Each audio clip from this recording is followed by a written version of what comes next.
خان صمد خان خان عبدالصمد خان اڅکزی د کوټي د عنایت الله خان کاریز نومي کلي کښې د 1900 زیز یا میلادي کال د جولای پر 9 نیټه د ارواښاد نور محمد خان په پښتو پاله کورنۍ کښې زیږېدلی دی. نور محمد خان هغه نومیالی افغان جنګیالی و چې د میوند د بریالي اتل سردار محمد ایوب خان سره څنګ پر څنګ د انګریزانو پر ضد د لوی افغانستان د خپلواکۍ لپاره جنګېدلی دی. ځکه یې پر زنګۍ وینه یعنی مبارزه وینه د خان صمد خان په تن کښې په غورځنګ و. خان د کوزي پښتونخوا د ناتوندي پرزنګ یعنی عدم تشدد هغه ستر پښتون و چې د افغان ولس پالنې بیرغ یې د پوهې او اوچتې قومي مینې په رڼا کښې تر خان غفار خان وروسته په سویلي پښتونخوا کښې اوچت کړی دی. خان صمد خان اسلامي او پښتني زده کړه په خپل کور کښې وکړه. سپېڅلی قرآن شریف، فقه، احادیث، ګلستان، بوستان، یوسف زلیخا، د امام غزالی پډي یعنی کتابونه او د پښتنو کړکېشونه یعنی تاریخونه یې ولوستل.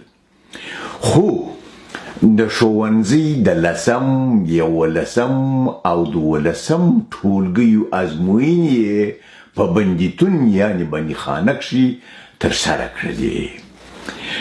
د پلار تر مړینې وروسته ټبریزه مشرتابه ورپه غاړه سوله او د دې ترڅنګ یې تر سند او پنجاب پورې د میوې کاروبار کاوه.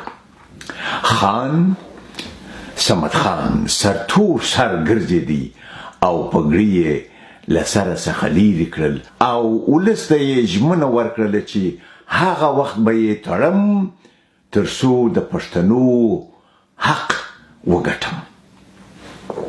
خان به زیاتره ګلستان ته تللی او هلته یې د خپل غورځنګ یعنی تاریک سټه یعنی بنسټ کښېښود. خان صمد خان ډېر ساده ژوند خوښاوه، ډېر ځیرک مشر و. د کلیوالو او ملایانو سره به یې ټوکې ټکالې کولې. یوه ورځ یو ملا ورته وویل چې د ملایانو سره پام کوه چې د مرګ پر وخت به غسل درکوي. خو خان صمد خان ورغبرګه کړله چې د خلاصون لارې د شهادت مرګ دی.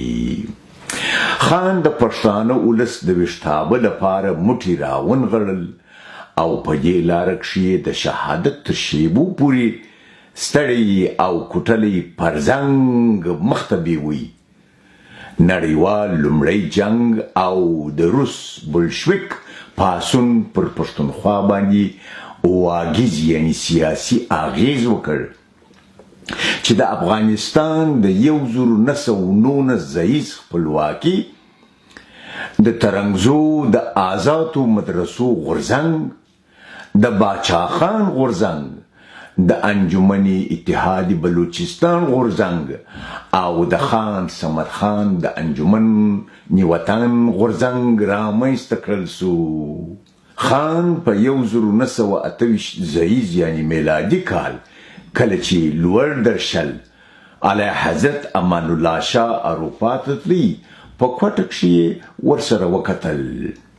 خان په 1921 زیز د لومړي پلا لپاره د ګاندي سره لیدنه او کتنه وکړله. په 1919 زیز کال خان د باچا خان په بلنه شمالي پښتونخوا ته دوره وکړله او په 1946 زیز کال یا میلادي کال د کانګریس سره نږدې شو. ځکه چې د کراچي په غونډه کښې د دوی هڅې د صوبو ځانواکي یعنی خودمختاري د صوبو پر سطحه باندې وه انجمني وطن د پاکستان تر جوړېدو وروسته خپل غورځنګ او پرځنګ یعنی جدو جهد پیل کړ. پاکستانیانو ته پښتو او پښتانه منظور نه ول، ځکه یې خان په 1948 ځاییز یعنی میلادي کال د مارچ په میاشت کښې بندي کړ او 3 میاشتې وروسته خوشي کړل سو، خو په جون کښې بیرته بندي سو او 6 کاله وروسته په 1954 ځاییز یا میلادي کال له بنده راووت او د ورور پښتون په نوم یې نوی ګوند جوړ کړ.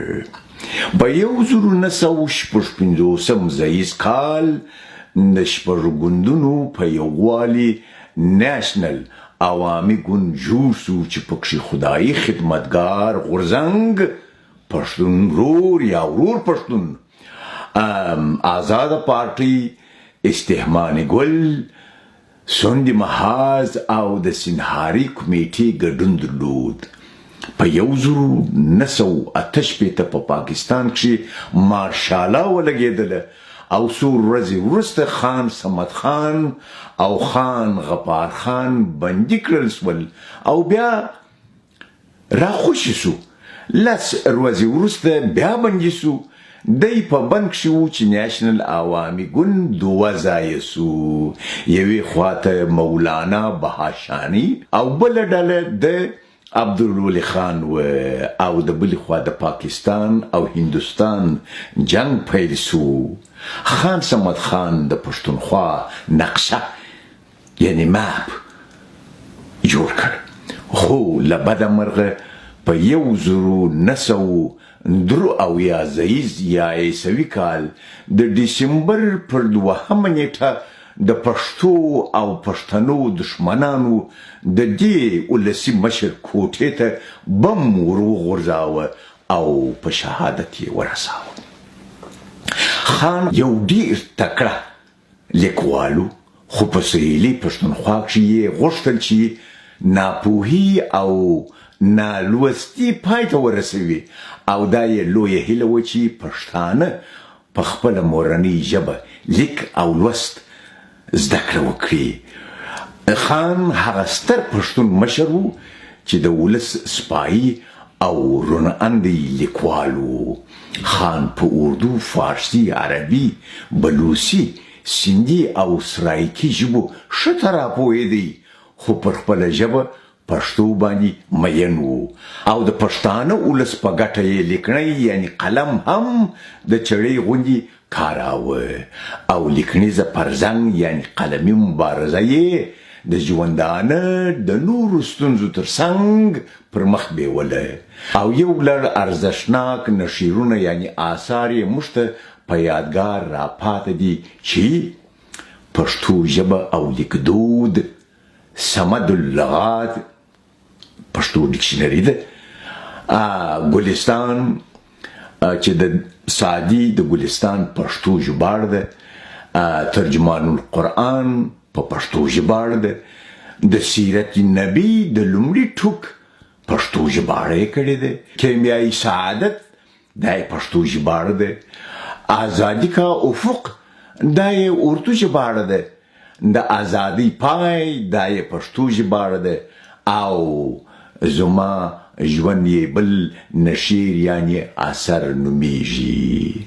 دا و د خان صمد خان یا شهید خان صمد خان پیژندنه او ډیره مننه.